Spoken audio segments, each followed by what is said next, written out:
tell you something. Look it, man. I've been an Atlanta fan for 45 years.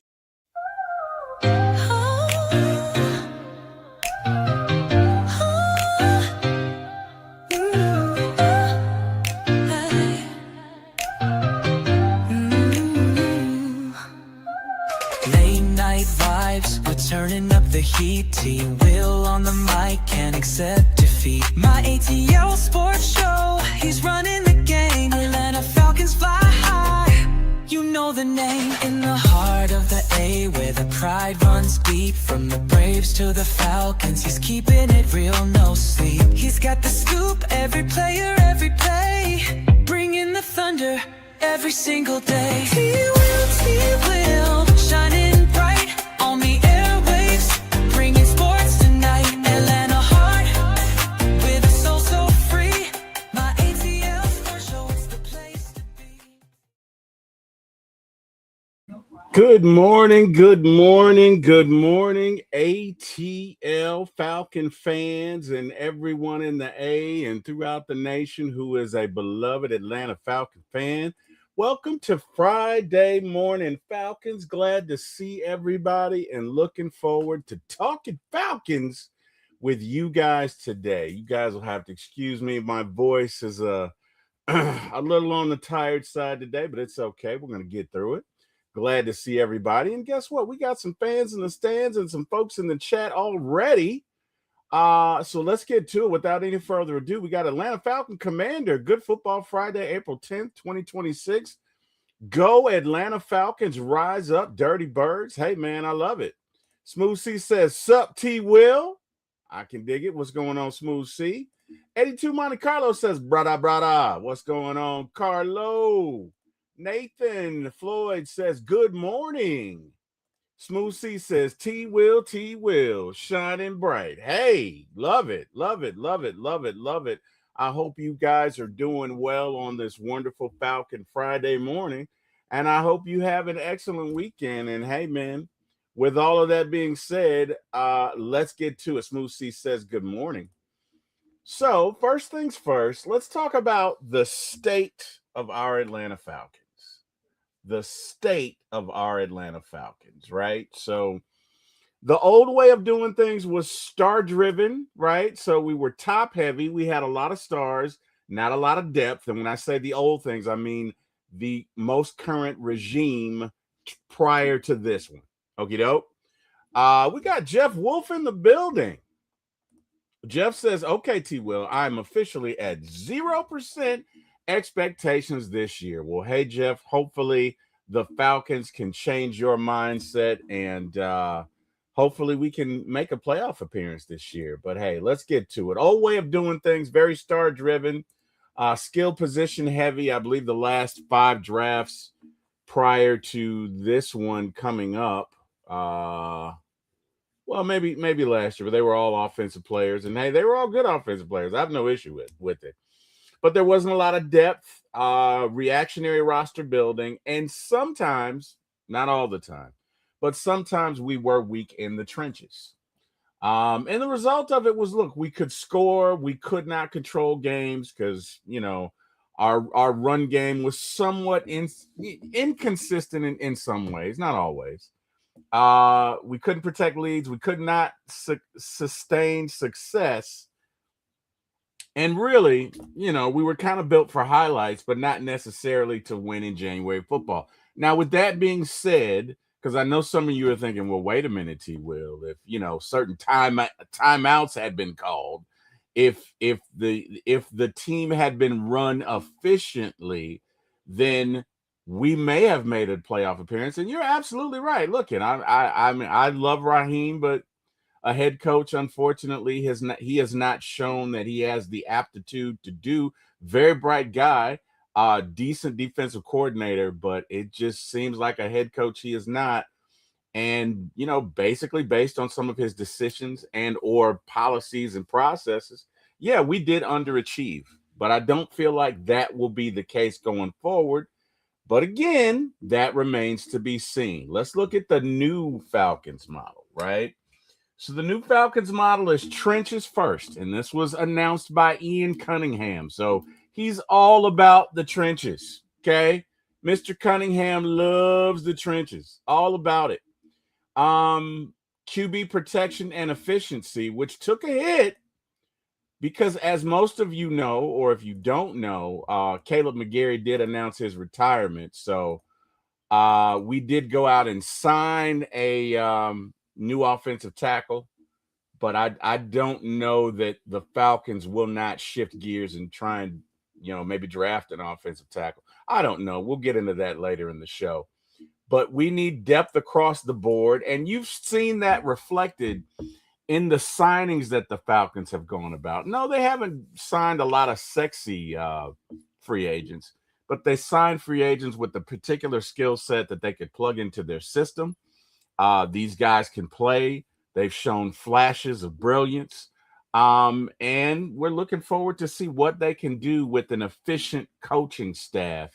And a coach who knows how to run an offense. We've got, again, we still have star power. So our core is still the same, right? We still have Bijan.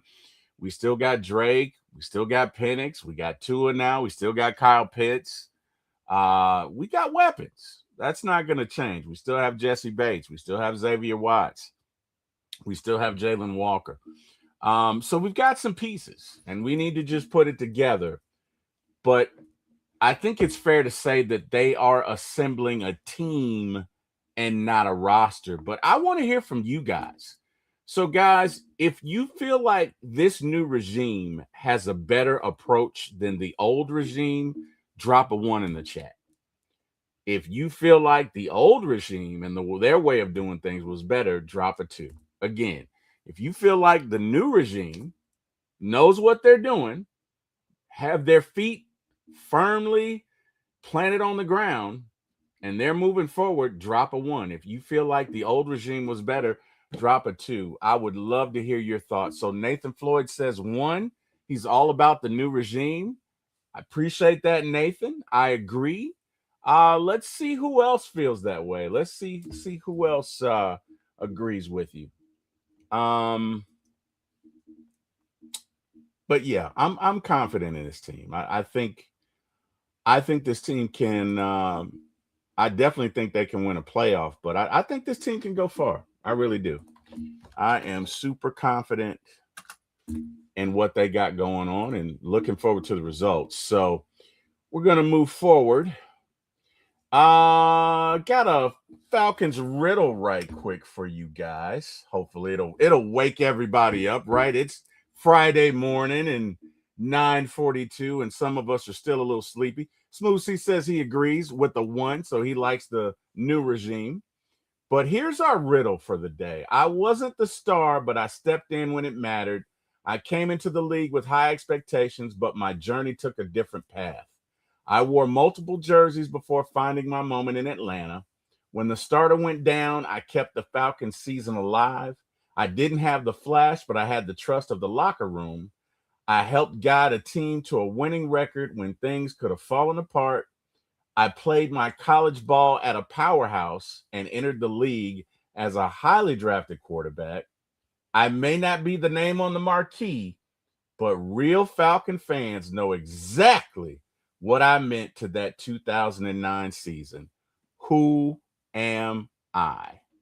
Who am I? All right. Carlos says, I am a Fontenot supporter, but 1 reluctantly. Okay, Carlo. I can dig it. Hey, man, 2 things can both be true. You can be a fan of Fontenot, but you can also be a fan of the current regime and the way they're going about their business. So, hey, there's no judgment for that, Carlo.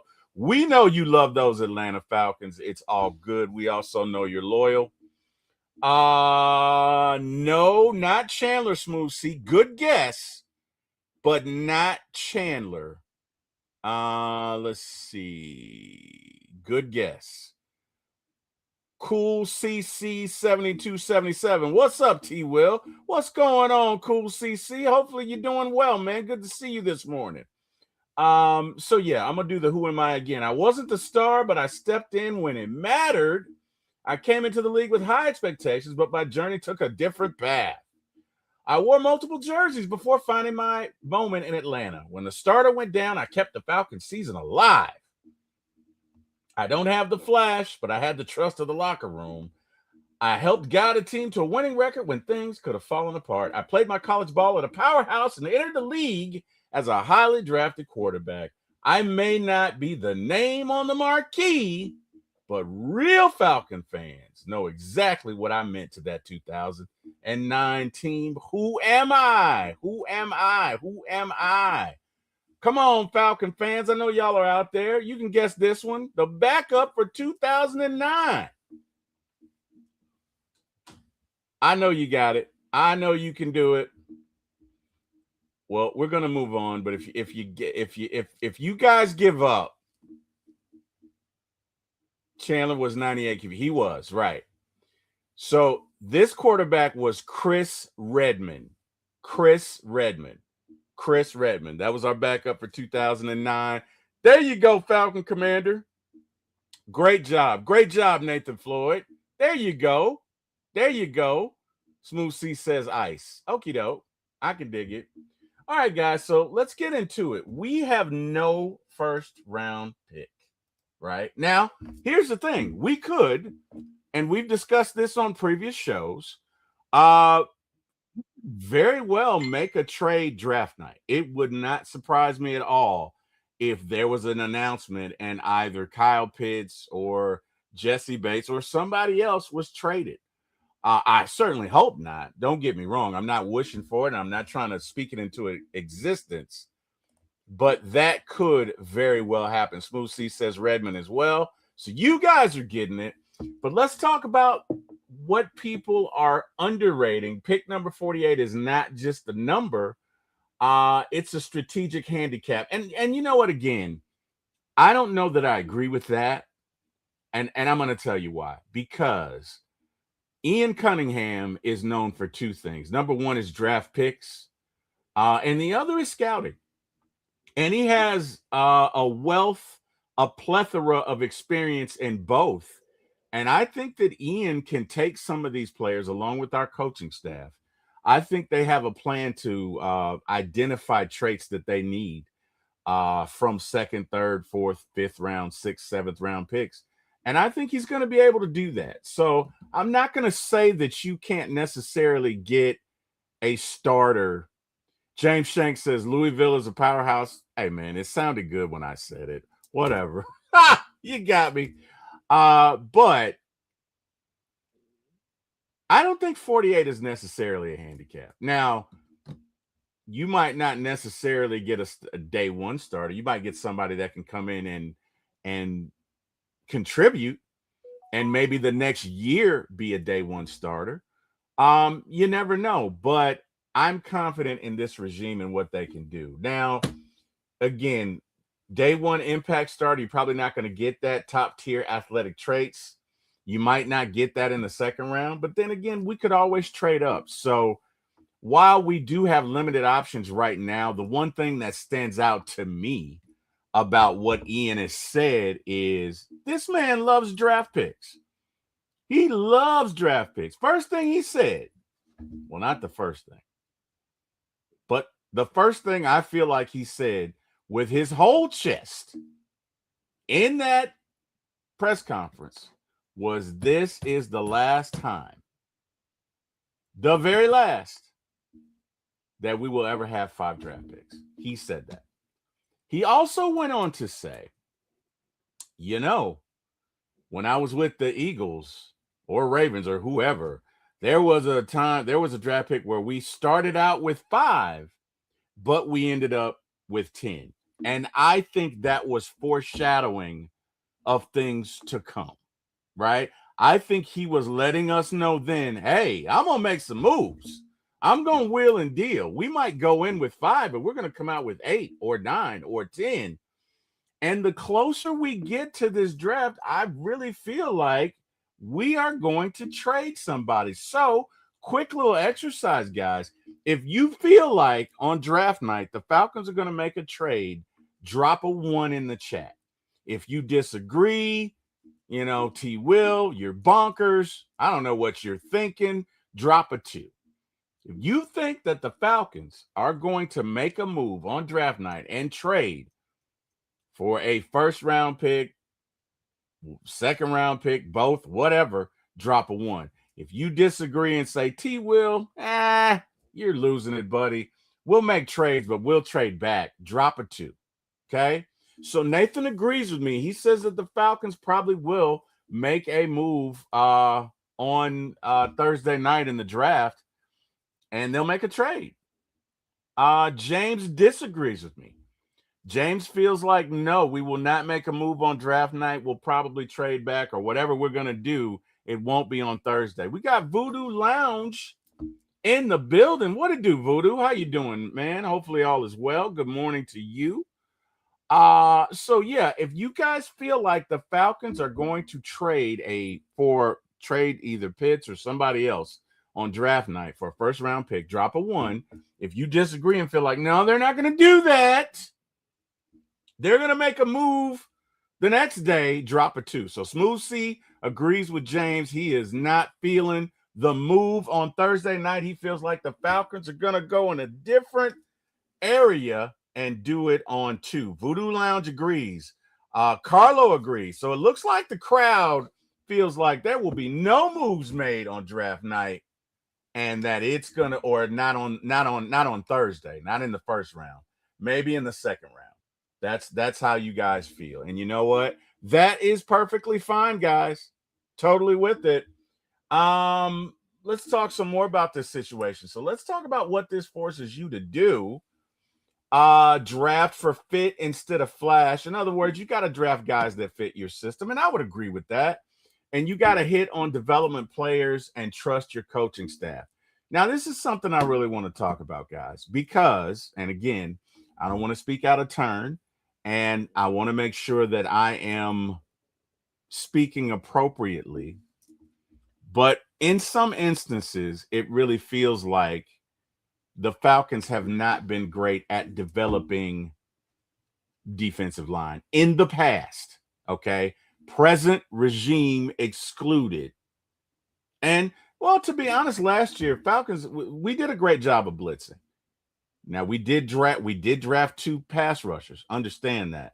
But we did a great job of sacking the quarterback. So I will exclude last year. But for the most part, if you look over the history of the Falcons, we have not been the best at developing defensive lines. And I am hoping that with this coaching staff that we have, that we not only can maintain the talent that we have and develop the first rounders, develop the Jalen Walkers, develop the JPJs, but also develop those who are not necessarily considered first round talent, but develop them into pass rushers, develop them into effective defensive linemen. And I feel like this is the regime to do it. I really do, but that's just me. High level take: teams without first round draft picks don't miss. They die from bad evaluation, and this is where Cunningham earns his money. And I would agree with that. Look, Cunningham has cut his teeth under Ozzie Newsome. And the guy from Howie Roseman from Philadelphia. But those are two of the best general managers that have ever walked the earth. So I think he will be very effective in those areas. What that means, I don't know. James Shank 985 says, just don't see it unless someone offers big for Pitts. And I feel with Stefanski, Pitts becomes a megastar. And you know what, James, you're probably right. I mean, I could definitely see that happening. But hey, chat, let me throw some out there. Let's have some fun. So the defensive end for the Giants that requested a trade. Anybody know his name? Let me look him up. Defensive end for Giants who requested a trade. I cannot think of his name. I apologize. Dexter Lawrence. Is that it? Is it Dexter Lawrence? It is Dexter Lawrence. There you go. What if the Giants offered him, right? So it's draft night. Not that they would, but I'm just saying, if the Giants offered Dexter Lawrence and a second round pick for Kyle Pitts, would you take it? Because I would. I'm taking it. If they offer Dexter Lawrence, sign me up. I'm taking it. Here you go. I'll do it. But I want to hear what you guys think. Would you guys deal Kyle Pitts for Dexter Lawrence and a second round pick in, say, 2027? Give me your thoughts. If you would do it, drop a 1. If you're thinking, T. Will, you are bonkers. What is wrong with you? Drop a 2. If you would make that trade, drop a 1. If you feel like T. Will, you are 100% bonkers, drop a 2. Let me know how you are feeling about that. Nathan Floyd says, looking for Dorless to have a strong year. Yeah, Dorless really came on last season. He really did. I hated to see him go out. I think he went out in the Rams game. Nathan feels like 2. No, Nathan's like 2. No, I'm not trading Kyle. Nathan loves some Kyle, okay? Y'all better get it right. Nathan loves him some Kyle Pitts. Not trading him for Dexter Lawrence. Don't care how many sacks he's going to give us. I'm not doing it. James says, 1, but I don't like it. So James agrees, but he doesn't like it. James, tell us what you don't like about it, man. Let me know. What don't you like about it? Let me know. Tell us what you hate about or what you don't like about it. Monte Carlo says 2. That loud pack must be hitting this morning. No, man. I'm just asking. I would trade him for Dexter. Dexter Lawrence? This man wreaks havoc. Okay? You add him to Jalen Walker and JPJ and Dorless and Ruka Rororo, and it'll be Roro Falcons. I'm just saying, man, that defensive line is going to wreak havoc. Think about it, guys. And look, Stefanski's good with tight ends, so you could sign another one. You know what I mean? The guy from Cleveland, I believe, is still out there. Smooth C says 2, sweeten the deal. Voodoo Lounge says, I would rather see Falcons develop their players than grab players from other teams and cultures. I hear you, Voodoo. I'm not mad at it. I'm not mad at it at all. Nathan Floyd says, not that I love Kyle. I don't see the Giants trading for Pitts. They just signed likely. I know, but this is make-believe, Nathan. This is in another universe. This is, I'm just saying. This isn't now. This is in another universe where the trade would happen. But you're probably right. James Shank says, just think when Stefanski Pitts shows out this year. Oh, with Stefanski Pitts shows out. Yeah, he might. I know 2 games he's going to show out. Definitely against the Tampa Bay Bucks. I don't know what's in the water, but Kyle loves him some Tampa Bay. So I will definitely give you 2 games where Kyle will show the you-know-what out. Nathan Floyd says make-believe still needs to make sense. Okay, Nate, I hear you. I'm not mad at it. I'm going to say whatever, but I hear you. I'm not mad at it. Guys, let's play some Falcons Jeopardy this morning. So this is from the 2009 season, guys. Okay, this is from the 2009 season. And some of you Falcon fans who've been doing this for a while, this will be nothing to you guys. So, for 100 points, the quarterback led the Falcons in 2009. That should be an easy one. Matter of fact, so easy that I'm not even going to wait for you to answer it because I know you know who it is. Who was the Falcons quarterback, the starter, in 2009? I know you guys know that, but the answer has to be in the form of a question. Next question. This running back rushed for over 1,000 yards in 2009. Jeff Wolf says, Ryan, awesome. Love it. Smooth C's laughing at Nate because make-believe does need to make sense. That's right. Not because it's make-believe or anything. I'm just kidding, Nate.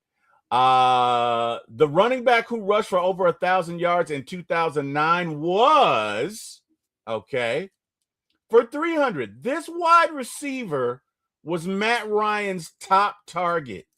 This wide receiver was Matt Ryan's top target.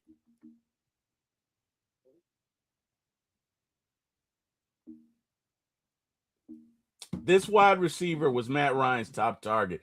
I know you guys know this. I know you know it. For 400, this backup QB stepped in when Matt Ryan missed games, and we've already said his name. That's right. So Falcon Commander says, who is Matt Ryan? Nathan Floyd says, who is Matt Ryan? That is correct. Falcon Commander says, what is Roddy White? That is correct. I will give you that one. James Shanks says, who is Burner? Michael the Burner Turner. That's good. All right. So the 400 question, and guys, we just had this question, so it should be fresh on your minds. The backup QB, yes. Falcon Commander says, what is Chris Redmond? Nathan Floyd says, who is Roddy White? That is correct.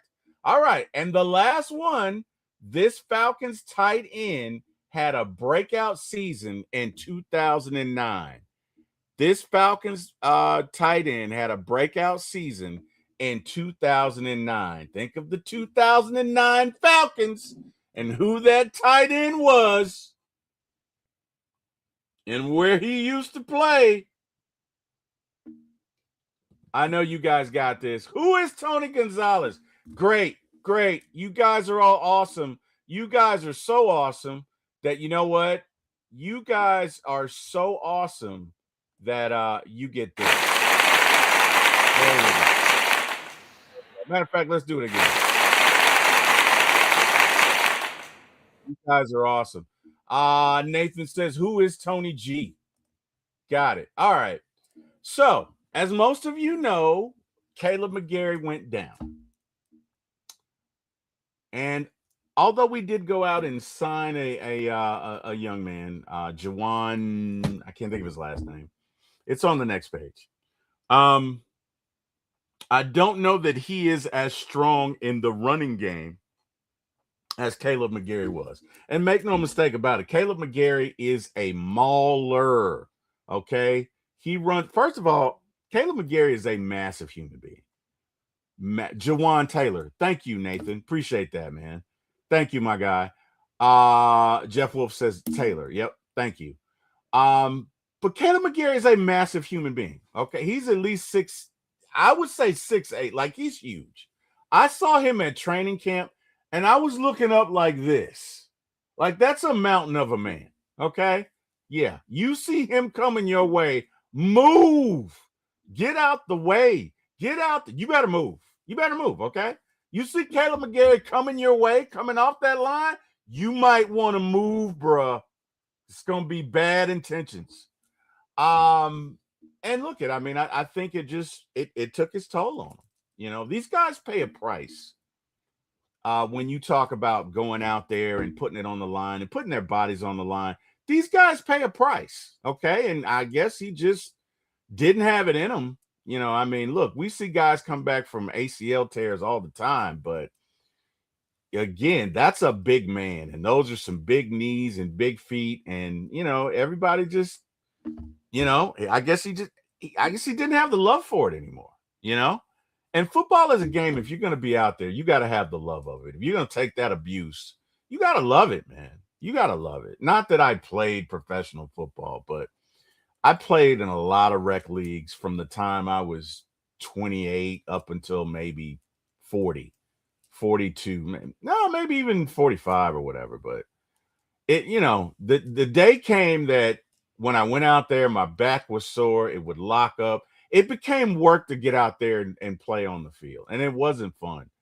And at that point, you know what? I just gave it up. And not that I'm comparing myself to Caleb McGarry. I'm not. I'm just saying, this is a sport in which if you don't have the love for it, if you don't have the desire to get out there and put your body on the line, you need to retire. You don't need to be out there.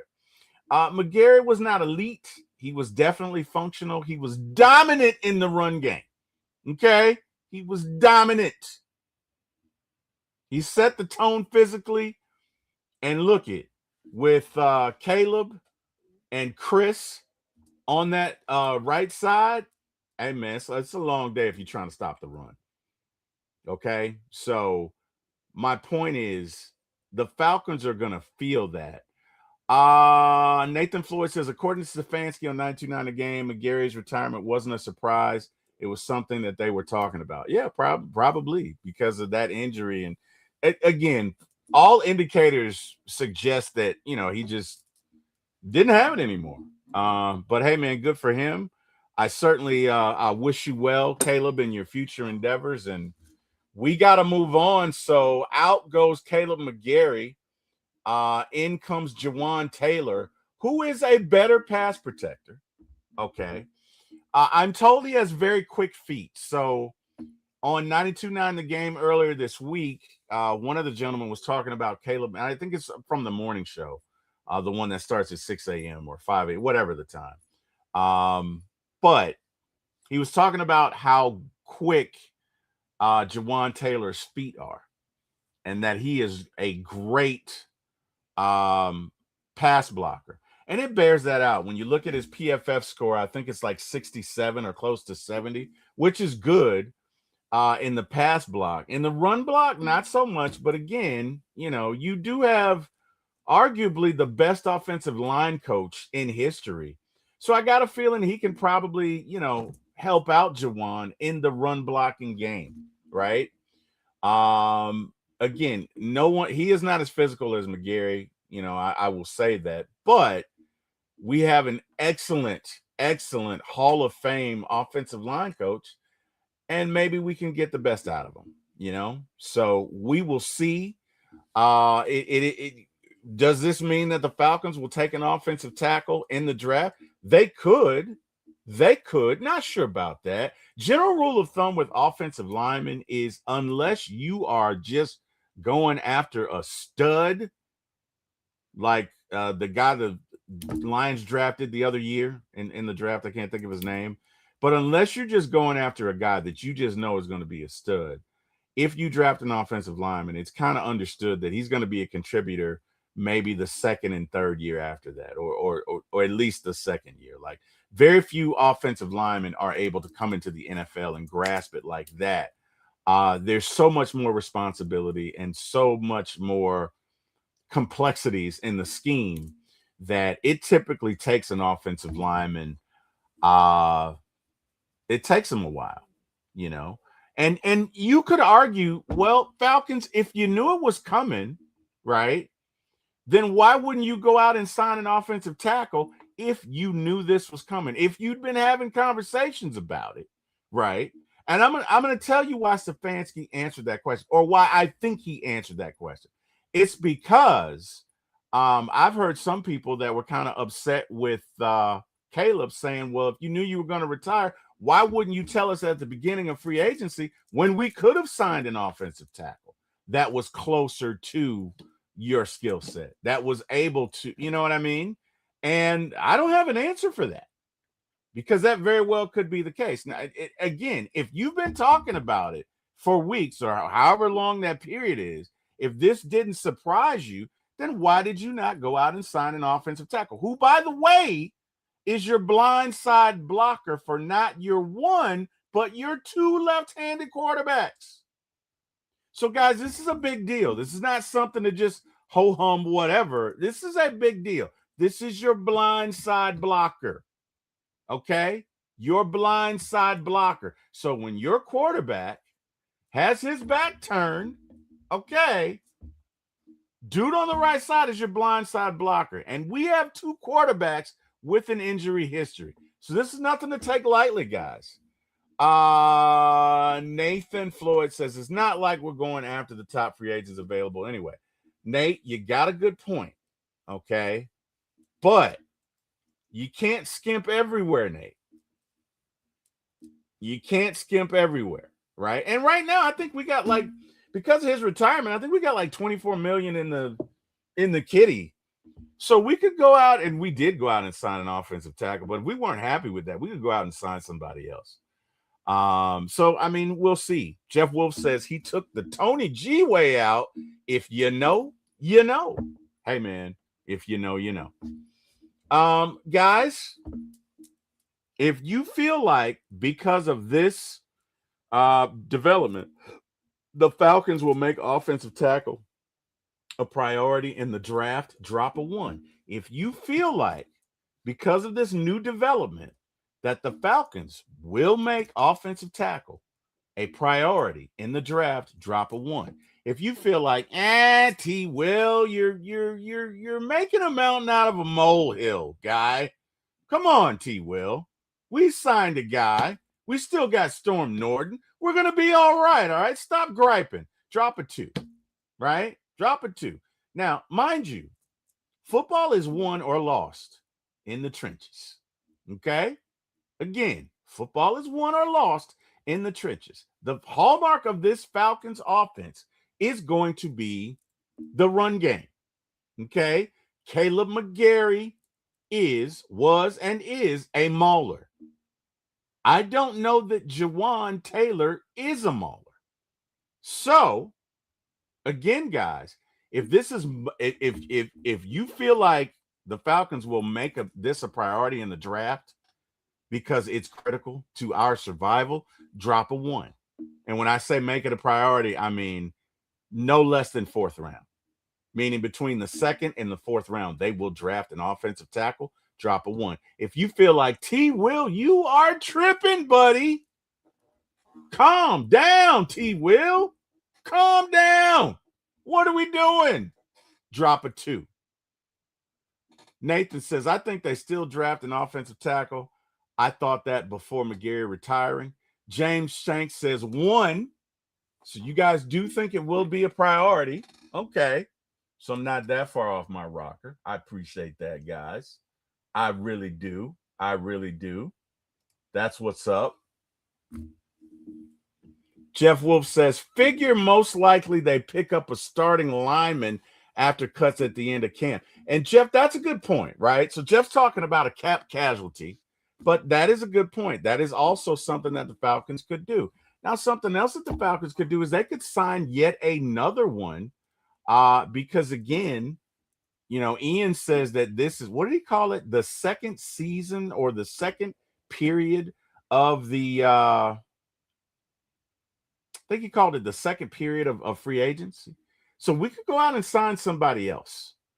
Monte Carlo says, if so, we have a homegrown guy, 4 years or the next draft. Okay. All right. I can dig it. I can dig it, guys. I can dig it. Let's talk about this offensive line. Jake Matthews. Jake's getting a little long in the tooth, guys. A little long in the tooth. Declining a little bit. But you know those Matthews dudes, they play forever. Okay? They play forever. Maggie T is in the building. Good morning, my friend Maggie T. How are you? I hope all is well. For those of you who don't know, Maggie T and I have a show on the Georgia Sports Nation channel. It's Maggie T's channel, but we're doing a show, and it's basically for all of the Atlanta sports. It's called the Dirty South Playbook. But we are doing a show Thursday nights and Saturday evenings. So if you love the Braves, Hawks, Falcons, Dream, tune in. And that's just a shameless plug. Good morning, Maggie T. Of course, we had our maiden voyage last night. It went pretty well, I would say. I think it went well. But hey, you guys check it out and let me know. But either way, let's get back to business. Jake's getting a little long in the tooth, guys. I figure he's got 2 or 3 more years. Jawan Taylor's in a new system, up and down consistency. So I know we already said that offensive tackle is going to be a priority. But do you guys think that maybe we draft 2 offensive tackles, or we either draft one and sign another one? So if you guys feel like, hey, what we've done is not enough, okay? Because what if Jake goes down? And Jake is getting a little long in the tooth, okay? He's decent, okay? I'm not gonna diss Jake. Jake has been here since 2008, and who the hell am I? But Jake's getting a little long in the tooth. So if you guys feel like just drafting one offensive tackle is not enough, but we need to sign another one, an additional one on top of what we already have, drop a 1 in the chat. If you feel like T. Will, you are tripping, then drop a 2, right? So again, I'm set. The context is this: Jake's getting a little long in the tooth. He's getting a little older. What if he and Jawan Taylor both go out because it could happen, right? What if they both go out next year? Should we draft another tackle and sign another tackle? In other words, raise the floor, right? Used to be a dance called raise the roof, raise the roof. Well, this is raise the floor, right? So, in other words, let's improve the depth behind these guys. So, should something happen, we are okay. If you guys feel like not only do we need to draft an offensive tackle, but we need to sign one, drop a one. If you feel like T. Will, you have bumped your big head and you need to stop it, drop a two. You feel like T. Will is overreacting, drop a two, which my wife often does. But if you feel like, no, T. Will, you might be onto something. Jake's a little long in the tooth. You know, this is Jawan's first time in the system. Where if they both go down, then hey, drop a one. Let me know. Let me know how you feel. We got to move on. Interior line, and that's the guard play with who is it? Bergeron and Chris. I cannot think of his last name, but he's the best guard in the league, ironically. I think we're good as far as the interior offensive line is concerned. I think we're good. I don't think you're going to have any issues there. I know we signed a backup center / guard. So guys, I think we're good there. I don't see any issues there, but let me know. Let's look at what they've done thus far. And look at the Falcons have signed a lot of players, okay? With the budget of $20, some now and laters, a gas card, and a free membership to a book club, they signed like 30 players. So they did increase the depth. And look at, I think that they've done a great thing. No, they didn't go out and sign really any superstars. They didn't. These were not big, sexy, signatures. They're just not. They're not big, sexy. Okay? They're not. They clearly are not. But they do provide depth, and these guys can play. And with the right set of coaches and a scheme that fits them, I think we can go far with this team. Doesn't mean that we will. I just get a good feeling about it. But I'd like to know what you guys think. Are you guys behind the new Falcon movement of raising the floor? How do you guys feel about it? I need to know, right? So let me know. How do you guys feel about the free agents that we've signed? How do you feel about the raising of the floor and the thought process of Ian Cunningham? If you dig it, man, let me know. Let me know. Let me know how you feel about it. I like it. I'm a big fan of it. I have no issue with it whatsoever. Again, we got $24 million, so we can make another move or two. And guys, give me your thoughts on the next move we should make. Do you think we should sign another linebacker? Do you think we should sign another edge rusher, another defensive tackle? Do you think maybe we should look at another quarterback? Again, we have $24 million we did not expect to have. What should we do with this shiny new money? Let me know. Give me your thoughts. All right, guys. While we wait on your thoughts, it's time for celebrity birthday trivia. Now, my brother hates this game, but whatever. My brother's not here. I don't care what you think, Eric Parker. Eric said work, by the way, so whatever. All right. So we got 3 celebrity birthdays. Geez, man. You would think I would know their names. The one on the right is Babyface. I can't tell you their names. Oh, it's so bad. So unprofessional. Come on, T. Will. You got to do better. But anyway, let's just go with the trivia because we're in it now and we may as well go with it. By the way, Voodoo Lounge says 1. All right. So, first question. Which of the following songs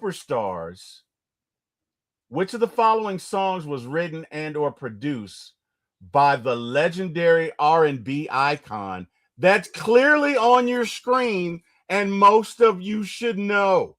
Okay? Is it End of the Road, Boys to Men? Is it No Scrubs, TLC? Is it Say My Name by Destiny's Child? Or is it Yeah by Usher? Which one did the music producer on the page, who you all should know, Which song did he produce? Let me know. Let me know, guys. Let me know. I need to know. And what's his name, by the way? Also say his name. What's his name? What's his name? I need to know his name. Let me know. Let me know. Somebody. I might have to go on. You guys are. Let's see. Maggie says A, end of the road. That's correct, Maggie. Thank you. You saved my life. It is Babyface and it is end of the road, and you are correct. Thank you. Thank you. Thank you. Mr. Face. Agreed. All right. So, next one. And if you guys want to just choose right or left, because when I did this, it was very late. That's no excuse. I should have their names, but whatever, people. Work with me. What character does this celebrity play? Mike Wheeler, Jim Hopper, Steve Harrington, or Billy Hargrove? And I'll give you a hint. It's a show on Netflix that a lot of people love. Okay? It's a show on Netflix that a lot of people love. They love it. They love this guy. Raymond Collins says, good morning. Good morning, Raymond. How are you, sir? Again, what character does this gentleman play?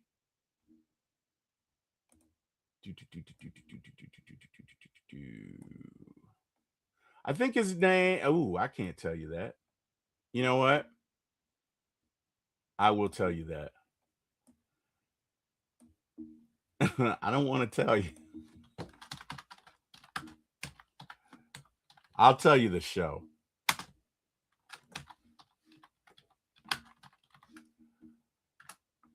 Stranger Things is the name of the show. Okay. Stranger Things. Nathan got it. Jim Hopper. That's good. That's good. All right. So the last guy,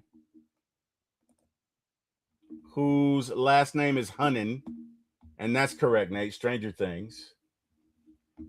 This guy, and I'll give you the network. So he played on a show on Netflix a couple of years ago. Which TV series made this celebrity famous for his role as Jax Teller?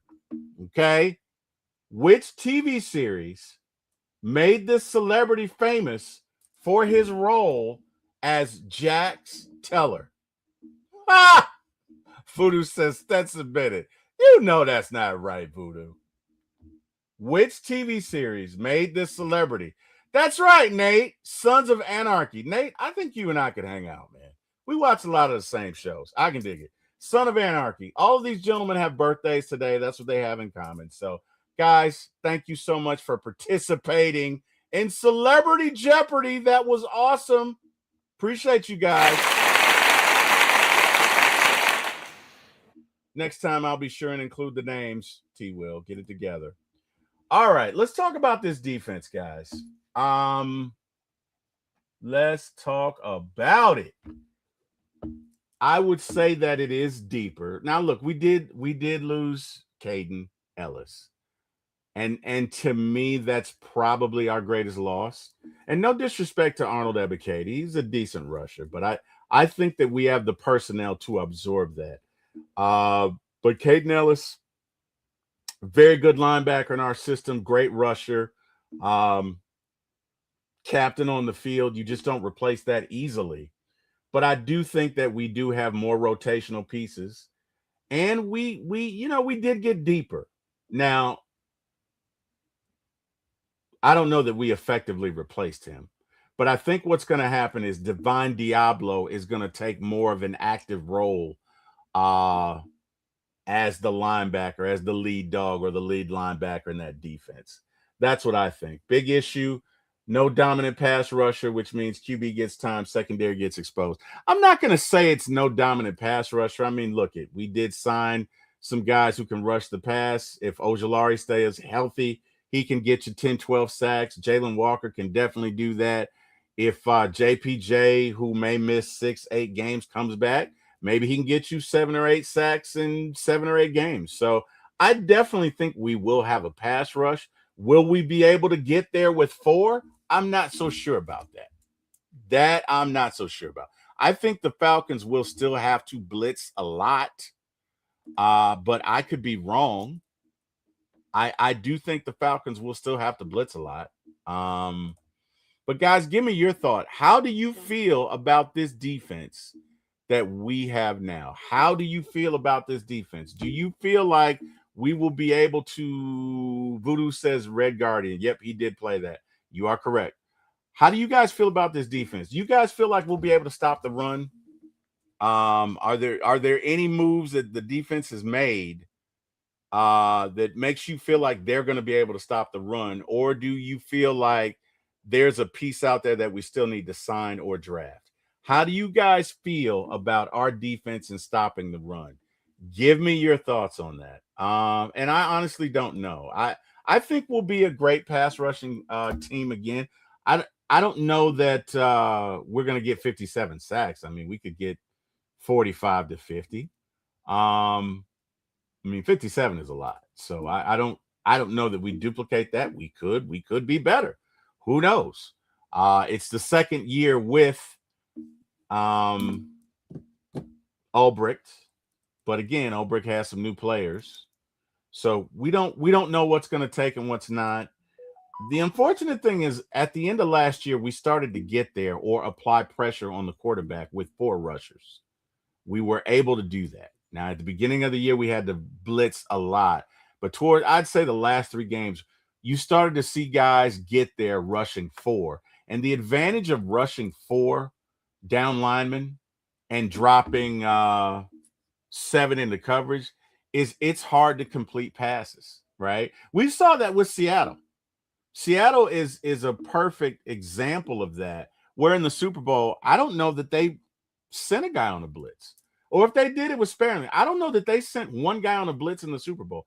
But they got there with four. They got there with four rushers. So if you can do that, your defense becomes great because that's more guys that you can drop into coverage and less lanes for the quarterback to throw to. But I don't know. So, guys, tell me how you feel about this defense. You feel like they're going to be able to stop the run. Let me know how you feel. You feel like they're going to be able to stop the run. You feel like they're going to be able to get there with four, or do you think they're going to be able to rush? Raymond Collins says, I think our front four will have a stronger pass rush this year. They are healthy. Well, and you're right. And we got Braylon Trice coming back this year. And look, hopefully he can remain healthy, right? So we can see what we have in him. We also have Troy Anderson coming back, and hopefully he can remain healthy. And I'm not going to crack the joke that's rolling around in my head. I'm just not going to do it. I'm not going to do it. Flee from me, Satan. I'm not going to crack the joke. I am going to think it, and it's very funny, but I'm not going to crack the joke that just went through my head when I made that statement about Troy Anderson. Seeing is believing. So I know he's been out the last 2 or 3 years with injuries, but we will see. Maybe he will get lucky and be able to remain healthy. And look at that. A healthy Troy Anderson can fly. A healthy Troy Anderson is a good, I would say, good defensive linebacker. But again, we will see. That remains to be seen. Voodoo Lounge says Sons of Anarchy. That's correct. Raymond Collins says don't forget about Harrison as well. And Harrison is a good defensive back. Look at guys, we've got the makings of a great defense.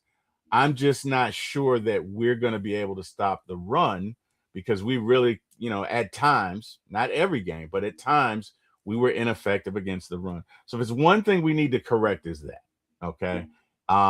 If we can maintain that pass rush and somehow stop the run, I feel like we'll be able to get off the field more and give the ball back to our offense. Now, the other thing about it is if the offense can establish a run game or if they can be consistent with the run game, because there were times last year, let's face it, where we were very effective in the run game and we were able to manage the clock and play keep away from the other team's offense and win the game. But then there were times we were not. And we oftentimes last year put our defense in a place where they were on the field for 35, 40, 45 minutes. And if you keep a defense on the team for greater than 40 minutes, they are going to get tired. And those 2 and 3 yard runs are going to turn into 10 and 12 and 15 because they're just tired. Okay. It is what it is. So we got to be able to stop the run. That's what I would say about that. And, you know, we'll see. I'm not really sure. I hope this team can stop the run. But again, I'd love to see us draft a mammoth, a big old, big old, big old defensive tackle dude. Like Lowe calls them big pretties. We need to draft a big pretty, but he needs to be a biggin. I mean, 335, make it 340 pounds, 6'8", and just mean with an unpleasant disposition about himself. He needs to arrive at the stadium Sunday morning in a very bad mood, looking to hit somebody all day long. Bam. That's what we need at a defensive tackle. We need somebody that just is unpleasant. You don't want to deal with him. When offensive linemen see this guy's name, they tremble because they don't want to face him. That's what we need in defensive tackle. And that's not to say that we don't have that. Well, I don't know that we have a 6'8" dude but I mean, I'd like that. What I'm saying is we need a run stopper, right? We need a run stopper on defense that can plug some holes and make it 3rd and 7 and 3rd and 8 and 3rd and 9. So if you want to send 5, 6 guys, you can and get there, right? And let's get some sacks and turnovers. I don't know, guys. I don't know. Last topic of the day. Look good, feel good, play good. Look good, feel good, play good. One more time for prime time. Look good, feel good, play good. Let's talk about these uniforms, guys. It's ironic that in the year that Raheem was dismissed, we have new uniforms.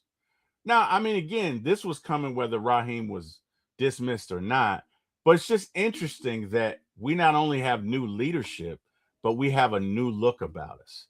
And I like them, right? I like them. I like the new uniforms. I'll be honest with you. When they first came out, I felt like they were kind of bland.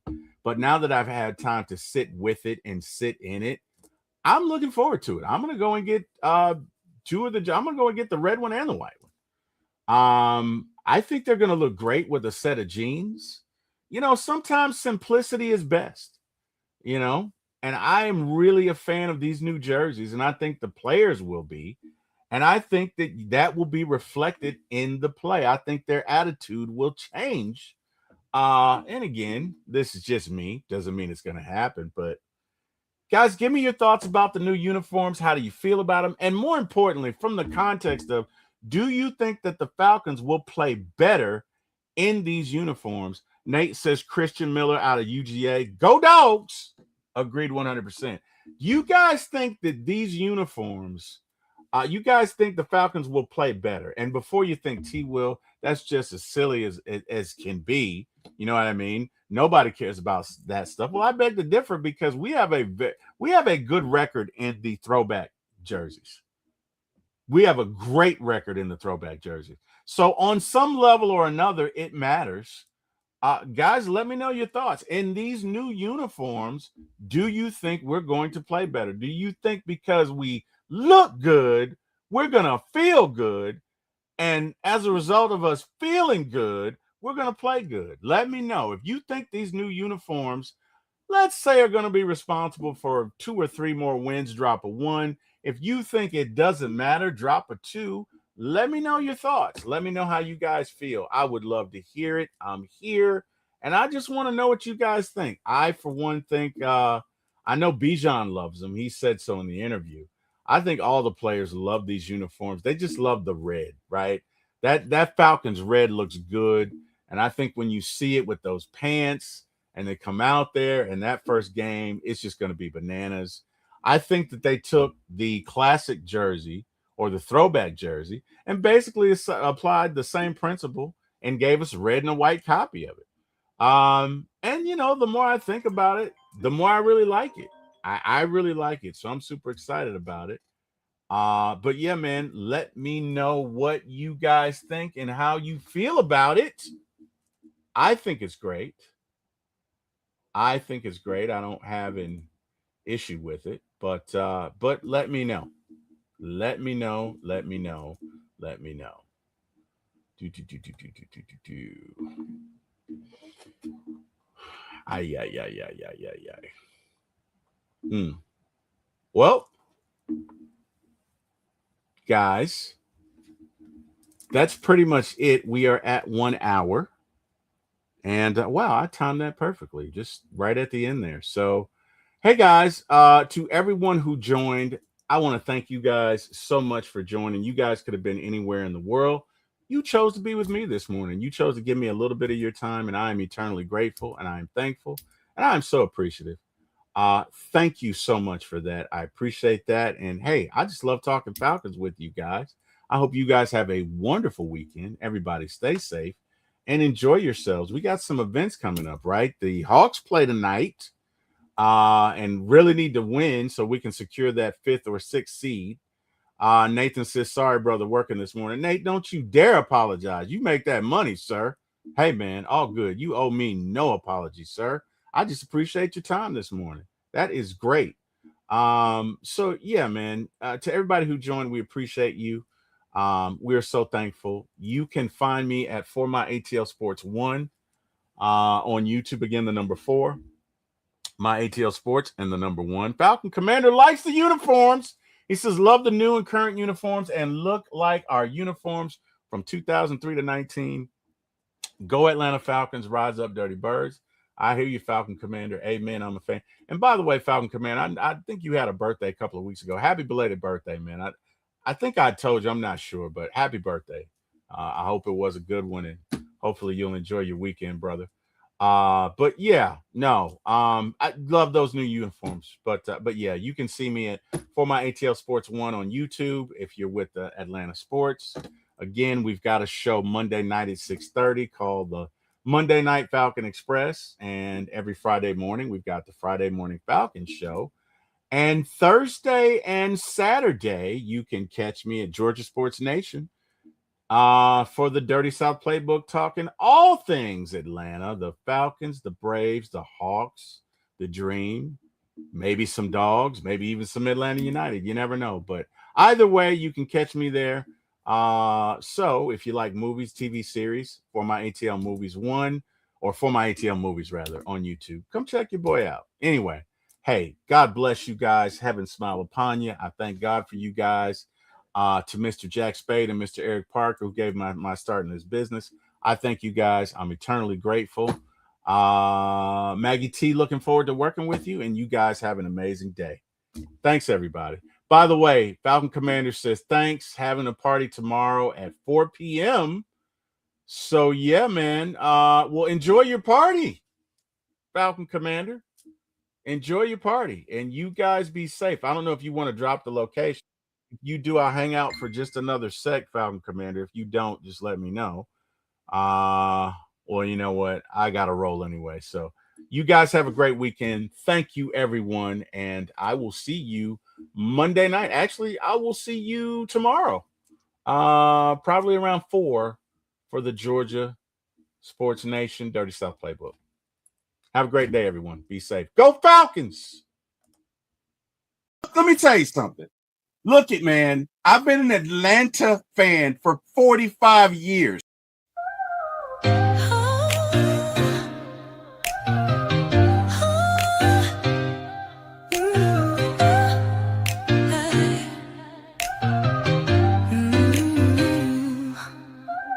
Late night vibes, we're turning up the heat. T Will on the mic, can't accept defeat. My ATL Sports Show, he's running the game. Atlanta Falcons fly high, you know the name. In the heart of the A, where the pride runs deep. From the Braves to the Falcons, he's keeping it real, no sleep. He's got the scoop, every player, every play. Bringing the thunder every single day. T Will,